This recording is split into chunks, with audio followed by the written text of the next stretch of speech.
बहुत लंबे समय से और बहुत लोगों के द्वारा और बहुत सी संस्थाओं के द्वारा मुझे एक प्रश्न बराबर पूछा जा रहा है कि जन्म का बहरापन मिटाने की प्रेरणा आपको कैसे हुई और ये सिद्धियां कैसे प्राप्त हुई।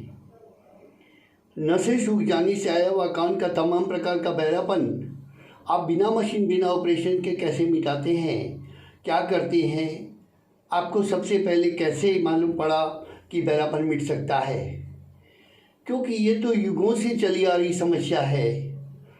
मनुष्य जाति का जन्म हुआ तब से कान की समस्याएं थी, नसें सूखती है, लोग बहरे हो जाते हैं, तकलीफ भोगते हैं।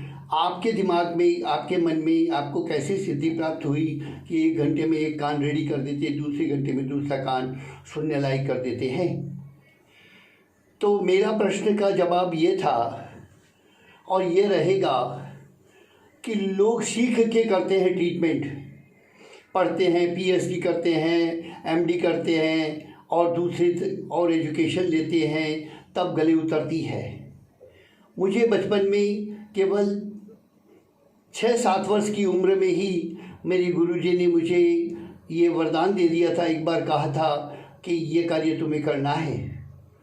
स्कूल का एक प्रोग्राम था, उसमें दर्शन दो घनश्याम नाथ मेरी अखियाँ प्यासी दे ऐसा एक भजन चल रहा था और वो रियाज़ करते करते मैं पक गया। तो मैंने गुरुजी को कहा कि यदि ऐसी ही बात है भगवान की मुरली में, कृष्ण भगवान में, तो कृपा करके मुझे हमारे गांव में 2-3 जो गूंगे बहरे हैं उनको सुनवा दीजिए।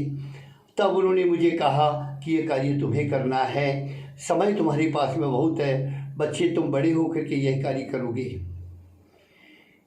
मुझे विश्वास नहीं हुआ, पर मेरे छोटे से मन में ये बात पक्की आ गई कि बहरापन मिट सकता है, और यदि भजन में है तो कहीं न कहीं बात सत्य है। ऐसा तो नहीं होता है, ईश्वर की कृपा की बात तो सब जगह की जा सकती है, पर मैंने कहा विज्ञान का भी सहारा लेना चाहिए।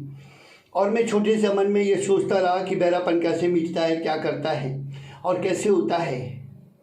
उस ज़माने में मेरे पिताजी के बड़े भाई वो कुछ ऐसा प्रयोग करते थे कि जिसमें कान में डालने के लिए वो कान को नर्सिंग ड्रेसिंग करते थे।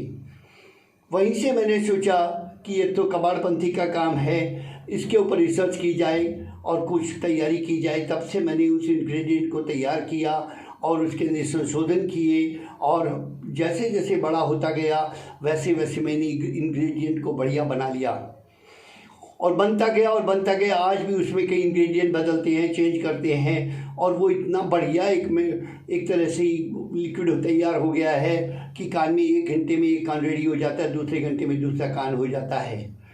कान में डालने की दवाई और खाने की दवाई से जन्म का बहरापन मिटेगा, ये कोई भी नहीं सोच सकता, मैं भी नहीं सोच सकता था। परंतु मेरे पास में एक हिम्मत इतनी जोरदार थी कि जब मेरे पास में बहरे मूंगों का इलाज करता था, उस समय जन्म के बहरों को भी लोग लेके आते थे। तो मैंने जब उनके ऊपर पहली दफ़ा प्रयोग किया कान में डालने की दवाई को और खाने की दवाई को, तो उससे मालूम पड़ा कि ये तो जन्म के बहरों का भी इलाज करता है और उनकी नसें चालू कर देता है, नसें सूखती ही नहीं है। ये नसें सूख देने वाला फंडा जो है मेडिकल लाइन में सर्टिफिकेट देना बहुत बुरी बात है, क्योंकि कौन सी नस कब सूखती है ये किसी को मालूम नहीं है और नहीं बता सकते हैं। मेरा कहने का मतलब ये है कि न तो नसें सूखती है और न ही कुछ विशेष प्रॉब्लम होती है, क्योंकि शरीर में खुद में स्थिति स्थापकता रही हुई है, उसी में से कान का बहरापन का इलाज होता है और साथ साथ में हमारे इंग्रेडिएंट काम आते हैं। जैसे जैसे बड़ा होता गया बचपन से। हाँ, एक बात और है, मेरे गांव में एक डॉक्टर थे, निरंजन डॉक्टर, होम्योपैथी डॉक्टर थे। वो हमारी फैमिली मेम्बर जैसे ही थे और गांव के भी पूरे फैमिली मेम्बर थे। उन्होंने मुझे जन्म घूंटी दी थी। माँ कहती थी कि आज भी बड़ी माँ है मेरी, वो कहती थी, मेरी उम्र 75 वर्ष की है, तो कल्पना करिए मेरी बड़ी माँ की उम्र कितनी होगी, और वो लगभग 100 के आसपास पहुंच रही है। और मुझे कहती थी बेटा तेरे को जन्म घूंटी डॉक्टर होम्योपैथी वाले डॉक्टर ने दी थी। और वो चिंता करते थे कि तू बहुत ढीला ढाला है, सीधा साधा सोया रहता है, पर बाद में मालूम पड़ा कि बहुत ही चंचल है। खैर कोई बात नहीं है, तो उन्होंने घुंटी दी थी। जैसे जैसे बड़ा हुआ उनके संपर्क में आया और वैसे वैसे दवाइयाँ जानने लगा। हम बचपन से अर्निका, रस्टक, गाइनिया, कोमोमिला और ये सब दवाइयाँ जानने लगे थे। उस ज़माने में पुड़िया बनते थे, गोलियां कम होती थी, दवाई पुड़ियों में दवाई लिक्विड डाल के दी जाती थी। वो हम लोग पुड़िया बांधने जाते थे, मदद करते थे और वहाँ से दवाइयाँ दी जाती थी। युग ही ऐसा था, गरीबी के अंदर गरीबी होती थी, लोगों के पास में पैसा नहीं होता था और सुविधाएं नहीं होती थी। उस समय होम्योपैथी एक बड़ा सहारा होता था। उसी समय मुझे मालूम पड़ गया कि कुछ दवाइयाँ ऐसी है जो कान के ऊपर सचोट काम करती है। आज भी मैं बता सकता हूँ कि कौन कौन सी दवाइयाँ आपको कान के ऊपर बढ़िया काम करेगी, जिससे आपका भविष्य का निर्माण हो सकता है, कान का बहरापन मिट सकता है। मिटना, कान के दरवाजे खोलने के लिए हमारी रिसर्च मेडिसिन के अलावा कुछ भी नहीं है, परंतु कान को सपोर्ट में दवाइयाँ देने के लिए बहुत सारी दवाइयाँ हैं। जैसे कान में किसी को दर्द हो गया तो कोमोमिला है, कि रस्थक्स है, कि हिपरसल्फ है, कि ऐसी दवाइयाँ मदद मिल ही सकती है, लेते ही हैं। और भी दवाइयाँ हैं, परंतु जो कान की नसें खोलने की बात है, सुनवाने की काम है, वो मेरी रिसर्च मेडिसिन के अलावा कुछ भी नहीं है।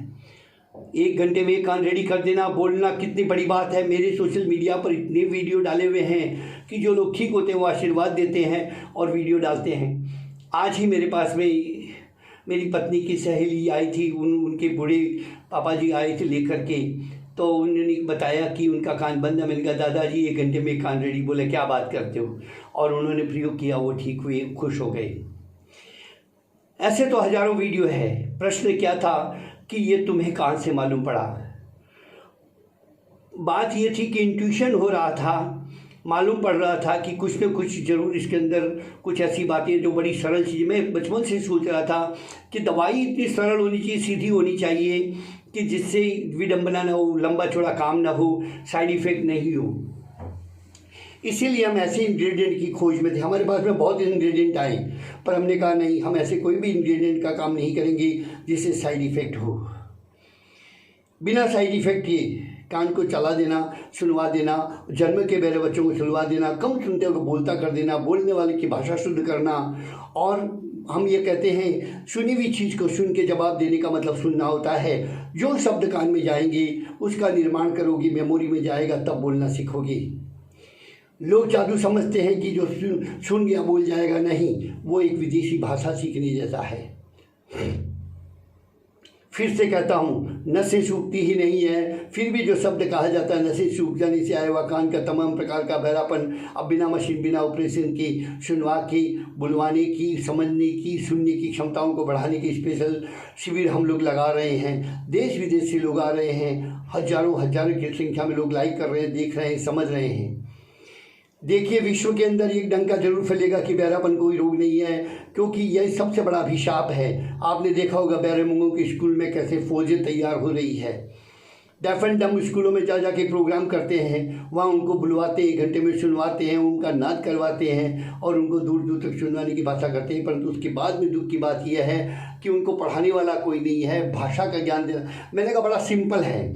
जैसे एप्पल ले लो, एप्पल को ए प ल में 3 भागों में बांट दो और उसको दिखाओ और धीरे धीरे सुनने के बाद में बोलो, और तब वो समझ में आ जाएगा, तो भाषा का निर्माण कर सकेगा और शब्दों का निर्माण कर सकेगा।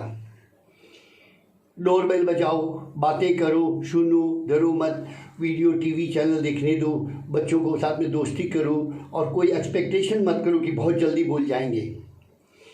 वैसे तो 3 घंटा एक शब्द के लिए काफ़ी है, पर इतनी साधना नहीं कर पाते हैं, इसलिए हम ओम का नाद करवाते हैं।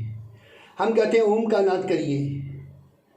कान में डालने की दवाई और खाने की दवाई के तुरंत बाद में हमारे सहयोगी डॉक्टर और मित्र जो है उनकी टेस्टिंग करते हैं और उनके बाद में उनको बुलवाने का प्रयास करते हैं, उनको पूछते हैं आपको कैसा सुनाई लिया, और उसके वीडियो उतारे जाते हैं।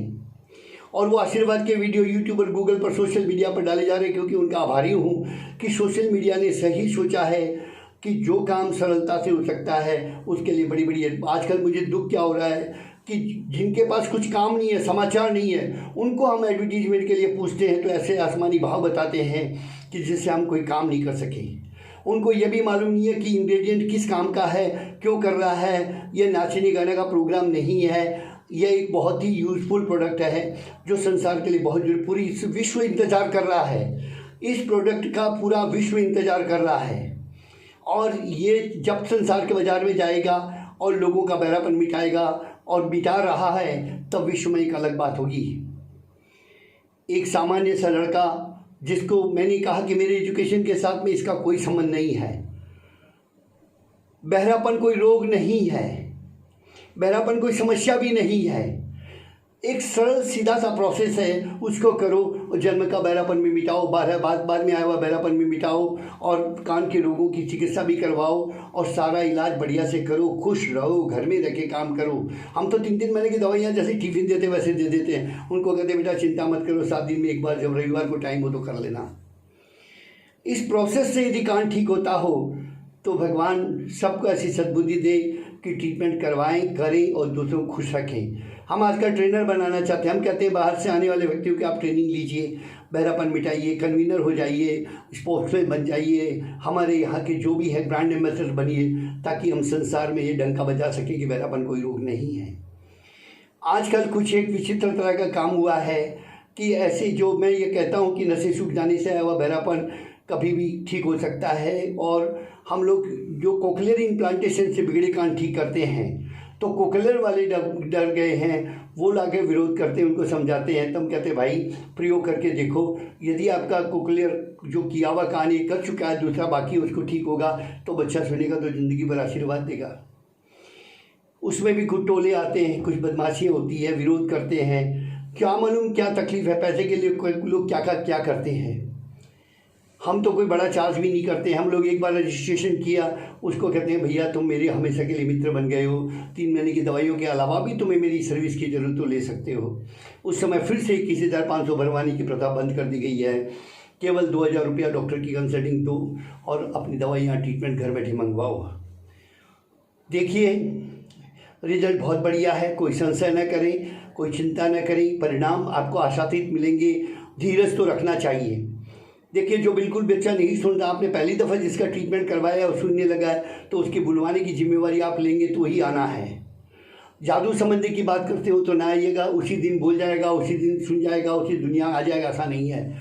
सुनिएगा तो बोलेगा कब, जब आप पढ़ाएंगे लिखाएंगे।